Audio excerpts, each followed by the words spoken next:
சற்று முன் வெளியான மிக முக்கியமான தகவல். 125 நாள் வேலை திட்டம். தமிழகத்திற்கு ரூபாய் 7585 கோடி ஒதுக்கீடு. மத்திய அரசு ஒரு அதிரடியான முடிவு எடுத்துள்ளது. அது என்னென்ன என்பதை இங்கே பார்ப்போம். மறக்காம வீடியோக்கு லைக் பண்ணிட்டு சேனலை சப்ஸ்கிரைப் பண்ணிட்டு பாருங்க. அதாவது மத்திய அரசின் புதிய 125 நாள் வேலை வாய்ப்பு திட்டத்திற்காக நாடு முழுவதும் உள்ள ரூபாய் 95,692 கோடி இடைக்கால நிதியை மத்திய அரசு ஒதுக்கியுள்ளது. இதில் தமிழகத்தில் மட்டும் ரூபாய் 7585.49 கோடி நிதி ஒதுக்கீடு செய்யப்பட்டுள்ளதாக மத்திய வேளாண் மற்றும் ஊரக வளர்ச்சித்துறை சவுகான் தெரிவித்துள்ளார். அந்த வகையில் மாநிலங்களுக்கு பிரித்து வழங்கப்பட்ட நிதி விவரத்தை இங்கே பார்ப்போம். நீங்க மறக்காம வீடியோக்கு லைக் பண்ணிட்டு பாருங்க. இந்த இடைக்கால ஒதுக்கீட்டில் மாநிலங்களுக்கு வழங்கப்பட்டுள்ள நிதி விவரங்களை பொறுத்தவரை உத்தரப்பிரதேசத்தில் 9721.48 கோடி அதிகபட்ச ஒதுக்கீடு. மேற்கு வங்காளம் 8508 கோடி. ஆந்திர பிரதேசம் 7707.21 கோடி. தமிழ்நாடு 7585.49 கோடி. ராஜஸ்தான் 7581.87 கோடி. பீகார் 6715.88 கோடி. மாநிலங்களுக்கான மொத்த ஒதுக்கீடு 92,550.17 கோடியாகும். யூனியன் பிரதேசங்களுக்கு 1221.52 கோடியாகும் நிர்ணயிக்கப்பட்டுள்ளது. இது தவிர நிர்வாக செலவுகள் மற்றும் சமூக தணிக்கைக்காக ரூபாய் 1850.62 கோடி ஒதுக்கப்பட்டுள்ளது. அதே சமயம் மாநிலங்களின் கட்டாய பங்களிப்பையும் சேர்த்தால் இந்த திட்டத்தின் மொத்த ஆண்டு செலவு பொறுத்தவரை சுமார் 1.51 லட்சம் கோடியாக இருக்கும் என்று கணக்கிடப்பட்டுள்ளது. மறக்காம வீடியோக்கு லைக் பண்ணிட்டு சேனலை சப்ஸ்கிரைப் பண்ணிட்டு பாருங்க. சரி, 100 நாளில் இருந்து 125 நாட்களாக உயரப்பட்டுள்ளது. அதாவது காங்கிரஸ் ஆட்சி காலத்தில் கொண்டு வரப்பட்ட மகாத்மா காந்தி தேசிய ஊரக வேலை உறுதி திட்டம் 100 நாள் வேலை திட்டம் கடந்த ஆண்டு பாஜனதா அரசால் மாற்றியமைக்கப்பட்டது. விக்சித் பாரத் வேலைவாய்ப்பு மற்றும் வாழ்வாதார உத்தரவாத திட்டம் என்ற பெயரில் புதிய சட்டமாக கொண்டு வரப்பட்ட இத்திட்டத்தில் வேலை நாட்களின் எண்ணிக்கை 100லிருந்து 125 நாட்களாக உயர்த்தப்பட்டுள்ளது. அதே சமயம் தடையின்றி தொடரும் பணிகள் பொறுத்தவரை இது தொடர்பான அனைத்து மாநில ஊரக வளர்ச்சித்துறை மந்திரிகளுடன் ஆன்லைன் வாயிலாக ஆலோசனை நடத்திய மந்திரி சிவராஜ் சிங் சவுகான் கூறுகையில், புதிய திட்டத்திற்கான விதிகள் இன்னும் இறுதி வடிவம் பெறவில்லை. இருப்பினும் ஜூன் 30ஆம் தேதிக்கு பிறகும் கிராமப்புற பணிகள் எவ்வித தடையுமின்றி தொடர வேண்டும் என்பதற்காகவே இந்த இடைக்கால நிதி ஒதுக்கப்பட்டுள்ளது. ஆகையால் புதிய திட்டத்தில் வேலை கிடைப்பதில் ஒரு நாள் கூட இடைவேளை இருக்காது. வளர்ச்சி போன்ற அவசர காலங்களில் கூடுதல் வேலை வழங்கும் பழைய நடைமுறைகளும் இதிலும் தொடரும் என்றார். ஆகையால் மேற்கு வங்கத்தின் நிலைப்பாடு பொறுத்தவரை மத்திய அரசுடன் நீண்ட நாட்களாக நிதி விவகாரத்தில் மோதல் போக்கை கடைபிடித்து வந்த மேற்கு வங்காளம் தற்போது அங்கு அமைந்துள்ள புதிய அரசு, அதாவது ஜனதா மத்திய அரசின் அனைத்து நிபந்தனைகளுக்கும் இணங்க தயாராக இருப்பதாக எழுத்துப்பூர்வமாக தெரிவித்துள்ளது.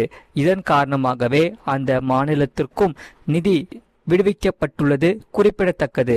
மறக்காம வீடியோக்கு லைக் பண்ணிட்டு சேனலை சப்ஸ்கிரைப் பண்ணிட்டு பக்கத்துல பெல் பட்டனை கிளிக் பண்ணிட்டு வீடியோவை கடைசி வரைக்கும் முழுமையா பாருங்க. அதே சமயம் அரசு கேபிளில் செய்தி சேனல்கள் நீக்கமா? குரல் எழுப்பிய EPS. Annamalai Kanimozhi. TN fact check விளக்கம். அதாவது தமிழக அரசு கேபிள் ஒளிபரப்பிலிருந்து பாலிமர் நியூஸ், தமிழ் 24/7 மற்றும் தமிழ் ஜனம் ஆகிய செய்தி சேனல்கள் நீக்கப்பட்டுள்ளதாக சமூக வலைதளங்களில் தகவல் பரவி வந்தது. இந்த நிலையில் எடப்பாடி பழனிசாமி, அண்ணாமலை, திமுக எம்பி கனிமொழி உட்பட பலரும் அதற்கு எதிராக குரல் எழுப்பினர். ஆனால் அந்த செய்தி தவறான தகவல் என்று தமிழ்நாடு தகவல் சரிபார்ப்பகம் மற்றும் செய்தித்துறை அமைச்சர் ராஜ்மோகன் விளக்கம் அளித்துள்ளார். தமிழக அரசு கேபிள் ஒளிபரப்பிலிருந்து பாலிமர், நியூஸ் தமிழ் 24/7 மற்றும் தமிழ் ஜனம் ஆகிய செய்தி சேனல்கள் நீக்கப்பட்டுள்ளதாக சமூக வலைதளங்களில் தகவல் பரவி வந்தது.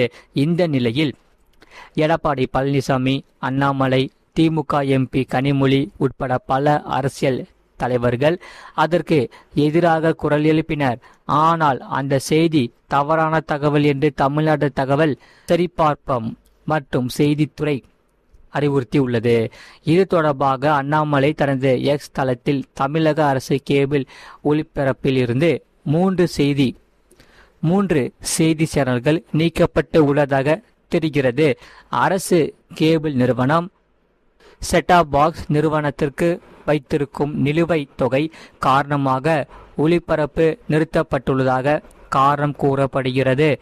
கட்டண பிரச்சனை காரணம் என்றால் ஏன் மற்ற ஊடகங்களுக்கு எந்த பாதிப்பும் இல்லை என்று அவர் கூறினார்.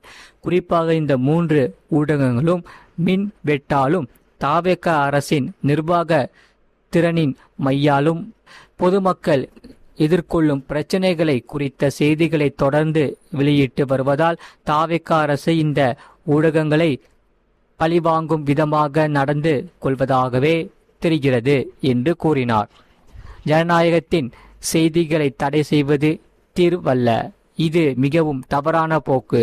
உடனடியாக இந்த செய்தி ஊடகங்களை அரசு கேபிள் நிறுவனத்தில் வெளியிட வேண்டும் என்று தாவேக அரசை வலியுறுத்துகிறேன் என்று பதிவிட்டு உள்ளார்.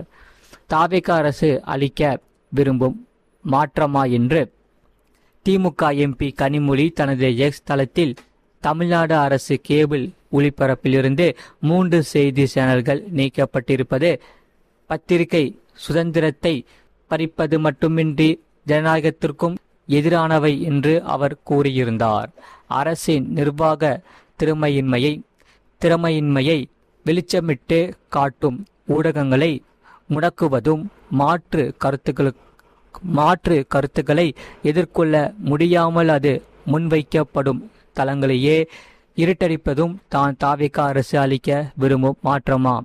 செய்தி தவறானது என்று தமிழ்நாடு அரசு கூறியுள்ளது. அதாவது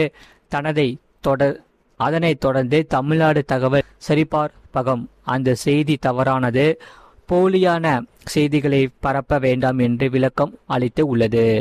அதில் தமிழ்நாடு அரசு கேபிள் டிவி நிறுவன ஒளிபரப்பில் பாலிமர் செய்திகள், நியூஸ் தமிழ் 24/7 மற்றும் தமிழ் ஜனம் செய்திகள் என்ற 3 சேனல்கள் நீக்கப்பட்டுள்ளன என்ற செய்தி தவறானது. சம்பந்தப்பட்ட 3 சேனல்களை தொழில்நுட்ப பிரச்சனைகள் காரணத்தால் தற்காலிகமாக சில செட்டாப் பாக்ஸில் மட்டும் ஒளிபரப்பு செய்ய இயலவில்லை. இது தொடர்பாக சம்பந்தப்பட்ட தொலைக்காட்சி சேனல்களுக்கு தகவல் தெரிவிக்கப்பட்டுள்ளது. இதனை சரி செய்வதற்கு ஒப்பந்தம் செய்யப்பட்ட நிறுவனம் முழு வீச்சில் பணிகள் மேற்கொள்ளப்பட்டு வருகிறது. செட்டாப் பாக்ஸில் நிறுவனத்திற்கு வைத்திருக்கும் நிலுவைத் தொகை காரணமாக ஒளிபரப்பு தடை ஏற்பட்டுள்ளது என்பது தவறான தகவல் ஆகும் என்று சொல்லப்படுகிறார்கள். மறக்காம வீடியோக்கு ஒரு லைக் பண்ணிட்டு சேனலை சப்ஸ்கிரைப் பண்ணிட்டு இந்த செய்தியை உங்க ஃப்ரெண்ட்ஸ் அண்ட் ஃபேமிலிக்கு தெரியப்படுத்தவும் கண்டிப்பாக ஷேர் பண்ணிக்கோங்க. நன்றி, வணக்கம்.